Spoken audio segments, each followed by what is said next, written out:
আমাদের এখন পর্যন্ত 626 জনের ভিসা অটো ক্যান্সেল হয়েছে। সংযুক্ত আরব আমিরাতত সম্প্রতি প্রবাসী হলোর ভিসা বাতিল প্রসঙ্গে জুলাই 30 তারিখ যৌথ প্রেস ব্রিফিং করছি পররাষ্ট্র মন্ত্রণালয় এবং প্রবাসী কল্যাণ ও বৈদেশিক মন্ত্রণালয়, যেটা শতজন প্রবাসীর ভিসা বাতিল হইয়ে ইনশয় আরো নানা তথ্য তুলে ধরছে পররাষ্ট্র প্রতিমন্ত্রী শামা ওবায়দ ইসলাম। এ সময় তিনি হই এ পর্যন্ত 622 জন বাংলাদেশি এই সমস্যার মুকুট ফুটছে।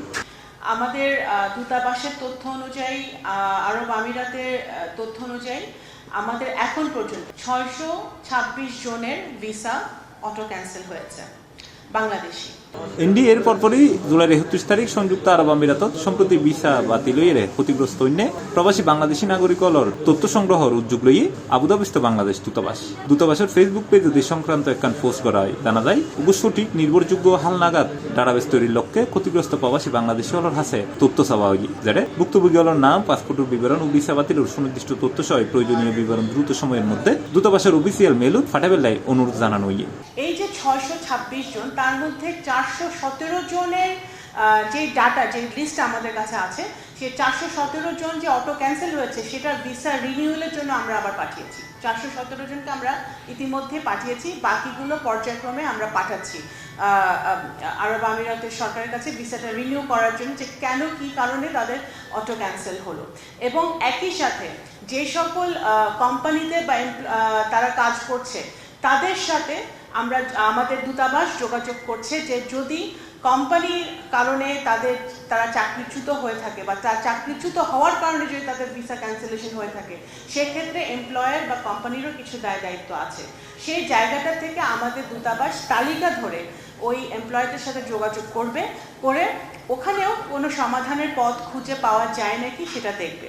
এনডি প্রেস ব্রিফিং পররাষ্ট্র প্রতিমন্ত্রী হই এটা ভুয়া কাগজপত্র ব্যবহারের তথ্য সামনে আসে। সরকার জাল কাগজপত্র ব্যবহারের বিষয়গানেও গুরুত্ব সহকারে পর্যালোচনা করেন, কারণ এটি শুধু ব্যক্তিগতভাবে ক্ষতিকর নয়, বাংলাদেশের সামগ্রিক বৈদেশিক শ্রমবাজারের লাইও নেতিবাচক। আমাদের আরব আমিরাত বা বিভিন্ন দেশে আমাদের বাংলাদেশিরা যখন ফেক ডকুমেন্ট নিয়ে যায়, তখন কিন্তু সেই কারণে আমাদের বাংলাদেশিরা যারা যায় বিভিন্ন ভাবে কাজ করতে, তারা যেরকম বিপদে পড়ে, আবার যারা লিগালি যেতে যাচ্ছে তারাও কিন্তু বিপদে পড়ে। সো দুইভাবে কিন্তু আমাদের এই শ্রমবাজারটা ক্ষতিগ্রস্ত হয়। এছাড়া এই সময় তিনি প্রবাসী হলরে আইন বহির্ভূত যেন হাত গড়াতুন বিরত তাহিবেরও আহ্বান জানায়। যে সকল দেশে আমাদের বাংলাদেশিরা কাজ করছে সেই দেশের আইন মেনে চলাটা অত্যন্ত জরুরি, এবং সেই দেশের আইন বহির্ভূত, কারণ যখন আরব আমিরাতে কোনো আইন ভঙ্গ করে তারা, ফেসবুকে লেখালেখি করে হোক বা অন্য কোনোভাবে হোক, তখন কিন্তু ওদের আইন অনুযায়ী তারা ব্যবস্থা নেবে।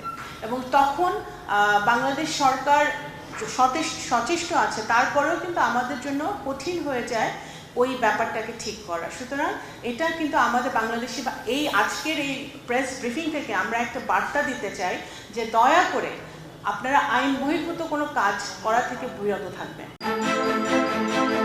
C plus TV, Chittagong.